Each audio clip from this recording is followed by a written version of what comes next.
నేను ఈరోజు చెప్పబోయే టాపిక్ స్కోలియోడాన్ శ్వాస వ్యవస్థ. మరి స్కోలియోడాన్ ఎక్కడ ఉంటుంది, దాని నిర్మాణం, దాని యొక్క శ్వాసక్రియ విధానం గురించి ఈరోజు తెలుసుకుందాం. మరి స్కోలియోడాన్ని సాధారణంగా సొరచేప అంటారు. స్కోలియోడాన్ని సొరచేప అని కూడా అంటారు. దీనిని సాధారణంగా ఇండియన్ షార్క్ అంటారు. స్కోలియోడాన్ని సాధారణంగా ఇండియన్ షార్క్ అంటారు. ఇది ఎక్కువగా ప్రయోగశాలలో విచ్ఛేదన కొరకు ఉపయోగించుకోవడం జరుగుతుంది. ఇది ప్రయోగశాలలో విచ్ఛేదన కొరకు ఉపయోగిస్తారు. మరి దీని ఆవాసం చూసినట్లయితే ఇది సముద్రాల్లో నివసించడం జరుగుతుంది. దీని యొక్క అలవాట్లు చూసినట్లయితే ఇది మాంసాహారి జీవిగా ఉంటుంది.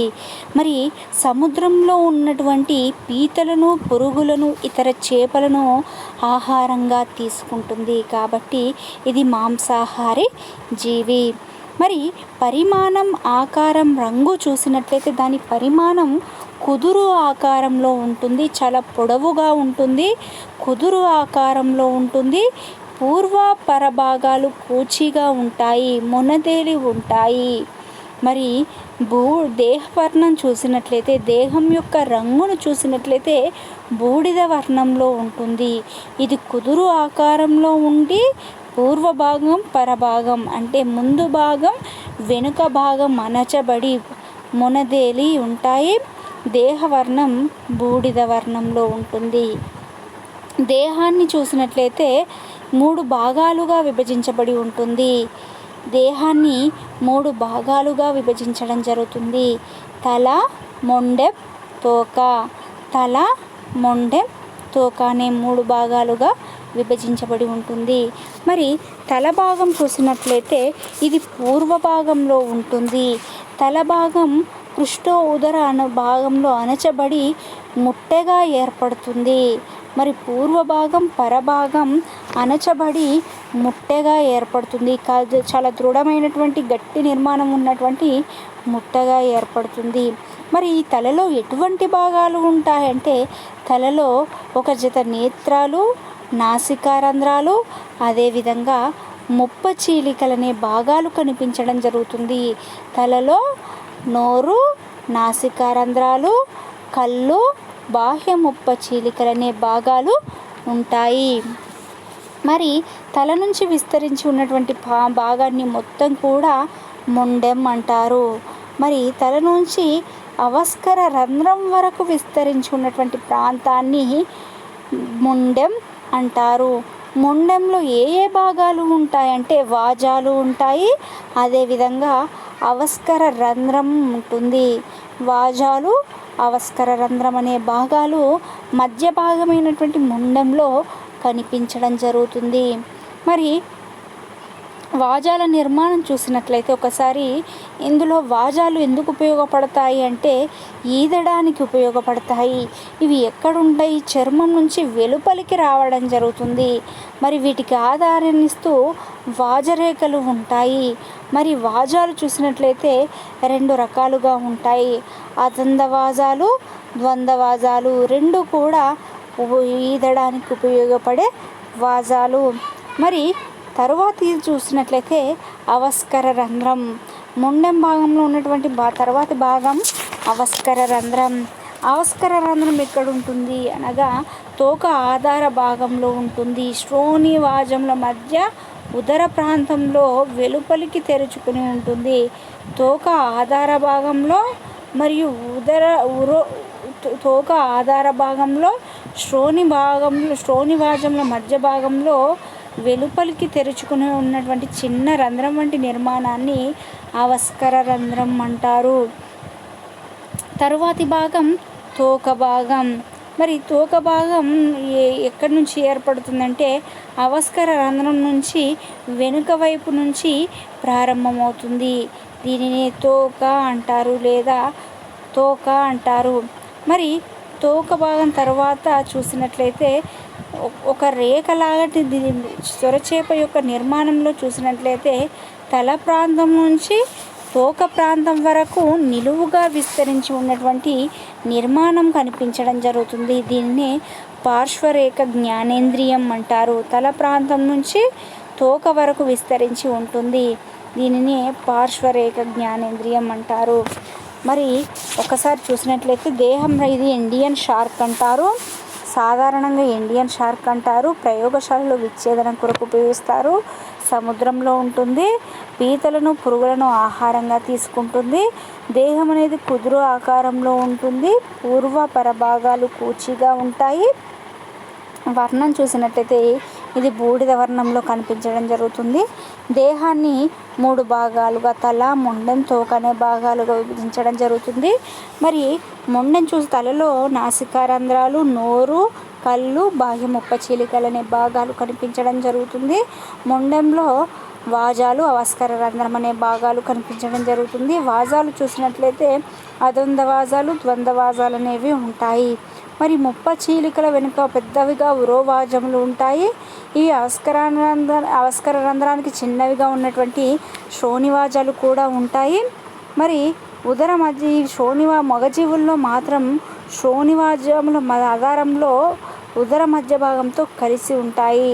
అద్వంద్వ వాజాల్లో చూసినట్లయితే 2 పృష్ఠవాజములు పూర్వపర భాగాల్లో అమరి ఉంటాయి. మరి తరువాత చివరగా ఉన్నటువంటి వాజాన్ని పుచ్చవాజం అంటారు. మరి అవస్కర రంధ్రం చూసినట్లయితే తోక ఆధార భాగంలో శ్రోణివాజముల మధ్య ఏర్పడుతుంది. మరి తోక చూసినట్లయితే అవస్కర రంధ్రం నుంచి వెనుక వైపుకు ఏర్పడుతుంది. మరి తర్వాత పార్శ్వరేఖ జ్ఞానేంద్రియం తల భాగం నుంచి తోక వరకు విస్తరించి ఉన్నటువంటి భాగాన్ని అవస్కర రంధ్రం అంటారు. మరి సొరచేప శ్వాస వ్యవస్థ చూసినట్లయితే నిర్మాణం అనేది ఈ విధంగా ఉంటుంది. సొరచేప శ్వాస వ్యవస్థ నిర్మాణం అనేది ఈ విధంగా ఉంటుంది. మరి సొరచేప చూసినట్లయితే ఇది ఒక జలచర జీవి. ఇది శ్వాసక్రియ కొరకు నీటిలో కరిగి ఉన్నటువంటి ఆక్సిజన్ మీద ఆధారపడి ఉంటుంది. నీటిలో కరిగి ఉన్నటువంటి ఆక్సిజన్ మీద ఇది ఆధారపడి ఉంటుంది. మరి నిరంతరం ఆక్సిజన్ గ్రహించడం కోసం మొప్పలనే ప్రత్యేకమైనటువంటి శ్వాస అవయవాలు ఉంటాయి. మరి శ్వాస అవయవాలుగా మొప్పలనేవి ఉంటాయి. ఈ మొప్పలు ఎక్కడ ఉంటాయి అంటే మొప్ప కోష్టాలలో అమరి ఉంటాయి. సొరచేప జలచర జీవి. ఇది నీటిలో ఉంటుంది కాబట్టి నీటిలో కరిగి ఉన్నటువంటి ఆక్సిజన్ మీద నిరంతరం ఆధారపడి ఉంటుంది. ఈ శ్వాస అవయవాలుగా మొప్పలనేవి ఉంటాయి. ఈ మొప్పలు మొప్ప కోష్టాలలో అమరి ఉంటాయి. మరి శ్వాస మార్గం చూసినట్లయితే శ్వాస మార్గంలో నోరు, ఆస్యగ్రసని, ఆస్యకుహరం, గ్రసని అనే భాగాలు ఉంటాయి. నోరు, ఆస్యకుహరం, గ్రసని అనే భాగాలు కనిపించడం జరుగుతుంది. నోరు ఆస్యకుహరంలోకి తెరుచుకుంటుంది. ఆస్యకుహరం తరువాతి భాగమైనటువంటి గ్రసనిలోకి తెరుచుకుంటుంది. ఆస్యకుహరానికి గ్రసనికి ఎలాంటి విభాజకం కనిపించదు. ఈ రెండింటి పార్శ్వ భాగాలు విశాలంగా ఉంటాయి. పృష్ఠ ఉదర భాగాలు చాలా తక్కువగా ఉంటాయి. శ్వాస మార్గం మొప్పల ద్వారా సరఫరా అవ్వడం జరుగుతుంది. మరి ఆహార వాహికలో ఆహారాన్ని పంపించడానికి కూడా ఈ శ్వాస మార్గం అనేది ఉపయోగపడుతుంది. శ్వాస మార్గం చూసినట్లయితే శ్వాస మార్గంలో 3 భాగాలు కనిపించడం జరుగుతుంది. నోరు, ఆస్యకుహరం, గ్రసని. ఆస్యకుహరానికి గ్రసనికి మధ్య ఎలాంటి విభాజకం ఉండదు కాబట్టి ఆస్యకుహర గ్రసని అని అంటారు. ఈ పృష్ఠ ఉదర భాగాలు తక్కువగా ఉంటాయి. ఈ ఆస్యగ్రసని భాగంలో ఉదర భాగాలు తక్కువగా ఉంటాయి. పార్శ్వ భాగాలు విశాలంగా ఉంటాయి. ఈ శ్వాస మార్గం ద్వారానే ఆహారం కూడా సరఫరా అవుతుంది. మరి సొరచేపలో చూసినట్లయితే మనకు 5 జతల ముప్పచీలికలు కనిపించడం జరుగుతుంది. మరి చూడండి, ఫస్ట్ 1, 2, 3, 4. మరి ఈ 5 ఫస్ట్ పైన ఉన్నటువంటి చూసినట్లయితే అది కూడా మొప్ప కిందికే వస్తుంది. దాన్ని సగం మొప్ప అంటారు. మరి సొరచేపలో 5 జతల ముప్పలనేవి ఉంటాయి. ఈ 5 జతల ముప్పలు ముప్ప కోష్టాలలో అమరి ఉంటాయి. ప్రతి ముప్ప కోష్టం గ్రసని పార్శ్వతలం మీద ఆధారపడి ఉంటుంది. మరి ఇవన్నీ చూసినట్లయితే 1, 2, 3, 4 కనిపిస్తున్నాయి కదండి. అవన్నీ కూడా ముప్ప కోష్టాలు. మరి ముప్పలు ముప్ప కోష్టాలలో అమరి ఉంటాయి. మరి ఒకదాన్ని చూసినట్లయితే ఈ ముప్ప కోష్టాన్ని పూర్వ భాగం పరభాగం అణచబడి ఉంటుంది, అంటే మొనదేలి ఉంటుంది, కూచీగా ఉంటుంది. ఒక ముప్ప కోష్టాన్ని చూసినట్లయితే పూర్వభాగం పరభాగం అనేది అమరి ఉంటుంది. మరి ఈ పూర్వ భాగం చూసినట్లయితే అంటే లోపలిగా ఉన్నటువంటి భాగాన్ని పూర్వ భాగం అంటారు. ఇది ఎక్కడ ఉంటుంది? అంతర జలశ్వాస కుహరంలో అమరి ఉంటుంది. మరి చివరి భాగం గ్రసని యొక్క భాగంలో రెండవ భాగం చూసినట్లయితే బాహ్య జలశ్వాస రంధ్రంతో సంబంధం ఏర్పరచుకుంటుంది. ఈ ముప్పలన్నీ కూడా గ్రసని భాగంలో ఉంటాయి. మరి పూర్వభాగం పరభాగం అణచబడి ఉంటుంది. పూర్వభాగం అంతర్జలశ్వాస కుహరంతో, చివరన ఉన్నటువంటి భాగం బాహ్య జలశ్వాస రంధ్రంతో సంబంధాన్ని ఏర్పరచుకుంటుంది. మరి ఒక ముప్ప కోష్టాన్ని చూసినట్లయితే దాని యొక్క లోపలి భాగంలో శ్లేష్మ స్తరం అనేది ఉంటుంది. ఇది రక్తకేశ నాళికలతో పూర్తిగా నిండి ఉంటుంది. మరి ప్రతి ముప్ప కోష్టంలో చూసినట్లయితే దాని లోపలి భాగంలో శ్లేష్మ స్తరం అనేది ఉంటుంది. ఇది ముడతలు పడి ఉంటుంది. ఈ ప్రతి ముప్ప కోష్టం కూడా రక్తకేశ నాళికలతో నిండి ఉంటుంది. మరి ఈ ముప్ప కోష్టం పైన ముడతలు అనేవి కనిపించడం జరుగుతుంది. చిన్న చిన్న ముడతల వంటి నిర్మాణాలు ఉన్నాయి కదా, ఆ ముడతలను పటలికలు అంటారు. జలశ్వాస పటలికలు అంటారు. ప్రతి ముప్ప కోష్టానికి పూర్వ భాగంలో పరభాగంలో 2 కూడా పటలికలు ఉంటాయి. మరి ఒక ముప్ప కోష్టం చూసినట్లయితే ప్రతి ముప్ప కోష్టంలో అమరి ఉంటుంది. పూర్వభాగం పరభాగం అణిచి ఉంటుంది. పూర్వభాగం అంతర జలశ్వాస కుహరంతో, పరభాగం బాహ్య జలశ్వాస కుహరంతో రంధ్రంతో సంబంధాన్ని ఏర్పరచుకుంటుంది. మరి ప్రతి ముప్ప కోష్టంలో అంటే మధ్య భాగంలో శ్లేష్మ స్తరం అడ్డంగా ముడతలు పడి ఉంటుంది. రక్తకేశ నాళికలతో నిండి ఉంటుంది. మరి ప్రతి ముప్ప కోష్టానికి చిన్న చిన్న ముడతల వంటి నిర్మాణాలు కనిపిస్తున్నాయి కదా, వాటిని జలశ్వాస పటలికలు అంటారు. మరి పూర్వ భాగంలో ఉంటుంది, పరభాగంలో. ప్రతి ముప్ప కోష్టానికి ఈ పటలికలు పూర్వ భాగంలో ఒకటి, పరభాగంలో ఒకటి అమరి ఉంటాయి.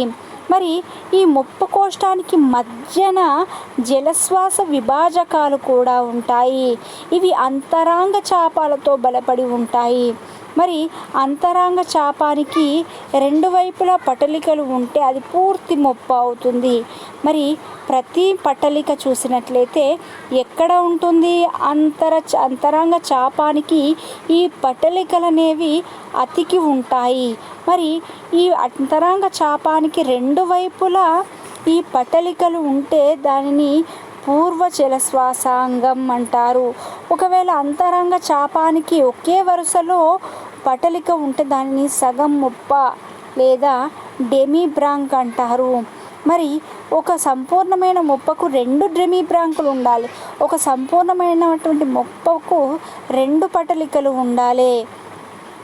మరి ఒక్కొక్క ముప్ప కోష్టం ముందు ఒక ముప్ప కోష్టాన్ని చూసినట్లయితే దాని ముందు ఉన్నటువంటి పరడ్రెమి బ్రాంకుతోనూ, అదేవిధంగా వెనుక ముప్ప పూర్వ డ్రెమి బ్రాంకుతోనూ అమరి ఉంటుంది. ఒక్కొక్క ముప్ప కోష్టం ఒక ముప్ప కోష్టాన్ని తీసుకున్నట్లయితే దాని ముందు వైపున ఉన్నటువంటి ముప్ప పరడ్రెమి బ్రాంకుతోనూ పరపటలికతోనూ, మరి అదేవిధంగా ఈ ముప్ప యొక్క పూర్వ డ్రెమి బ్రాంకుతోనూ అమరి ఉంటుంది.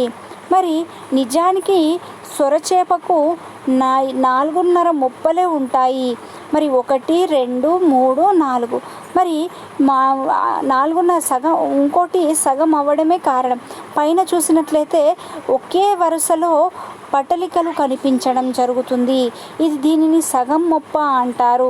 అంత కంటికా చాపానికి ఒకే వరుసలో పటలికలు అమరి ఉన్నాయి కాబట్టి వీటి సొరచేపలో కేవలం 4.5 జతలే మొప్పలనేవి ఉన్నాయి. మరి ఈ మొప్పలు డెమిబ్రాంకులు అంతరంగ చాపాలకు పటలికలు. వీటిని అంతరంగ చాపానికి ఇరువైపుల పటలికలు అమరి ఉంటాయి.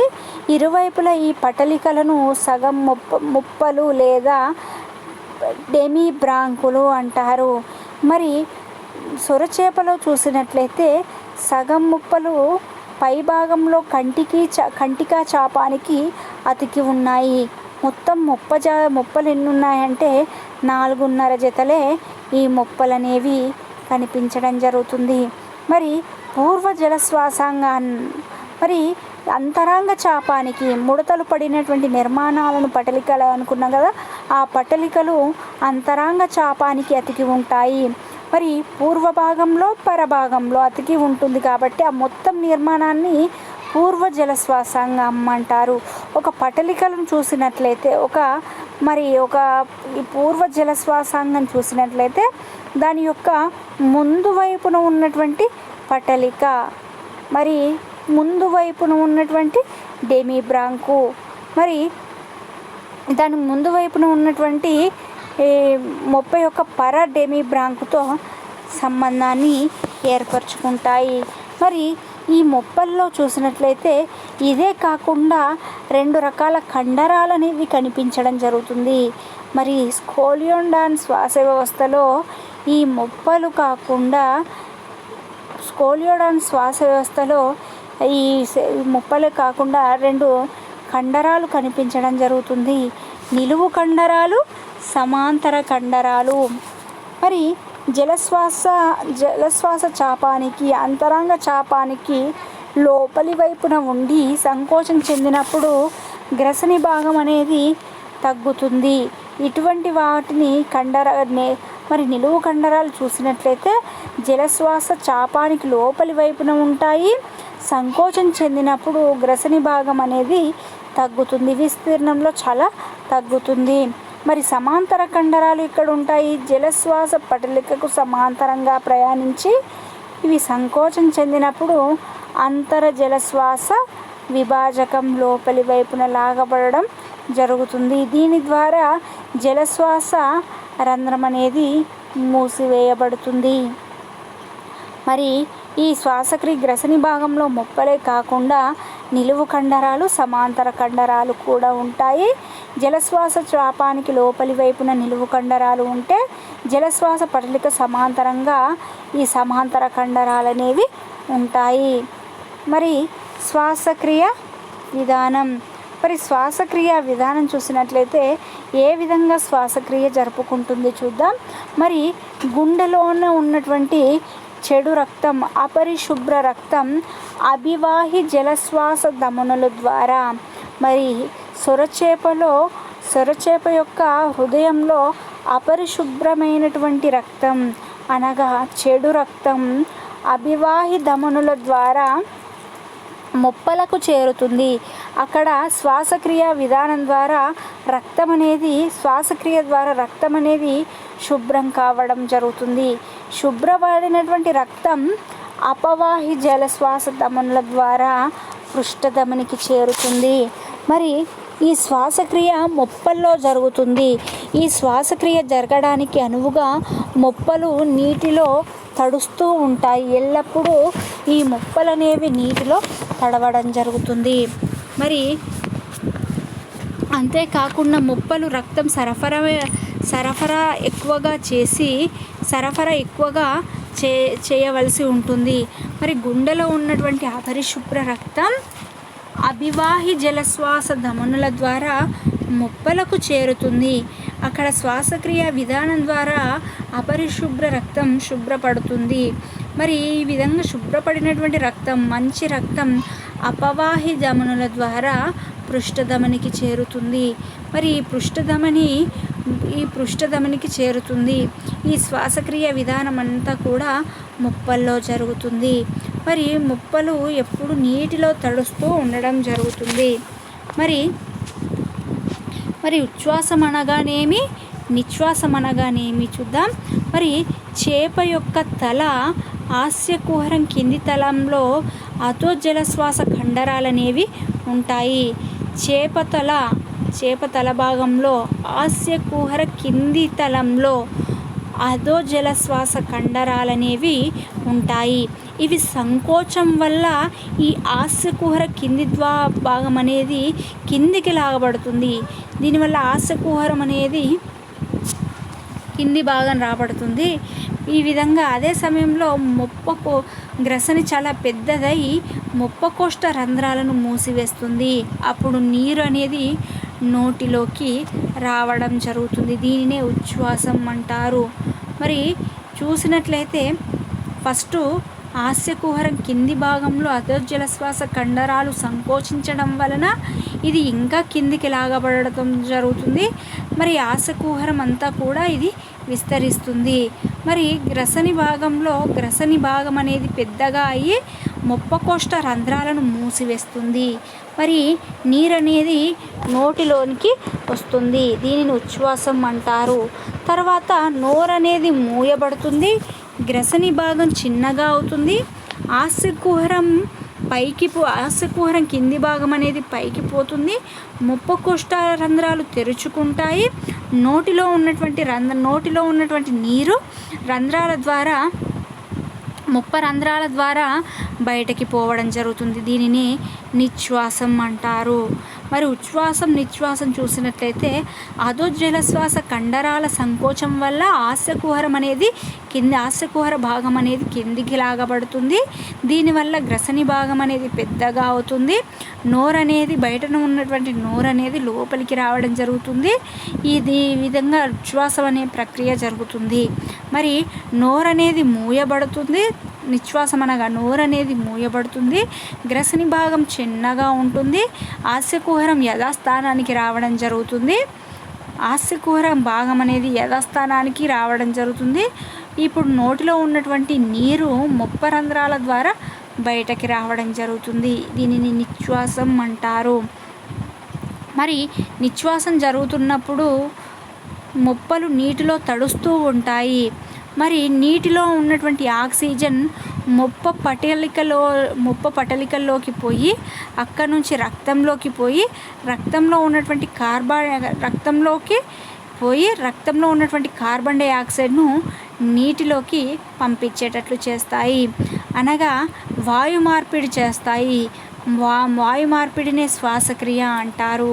మరి ఈ నిశ్వాసం జరుగుతున్నప్పుడు ముప్పలనేవి ఎల్లప్పుడూ నీటిలో తడుస్తూ ఉండడం జరుగుతుంది. మరి ఇలా చేసినప్పుడు నీటిలో ఉన్నటువంటి ఆక్సిజన్ ముప్ప పటలికల ద్వారా రక్తంలోకి పోతుంది. మరి రక్తంలో ఉన్నటువంటి కార్బన్ డైఆక్సైడ్ నీటిలోకి రావడం జరుగుతుంది. మరి ఈ విధంగా ఆక్సిజన్ను గ్రహించి కార్బన్ డైఆక్సైడ్ను విడుదల చేయడం జరుగుతుంది. దీనినే శ్వాసక్రియ అంటారు.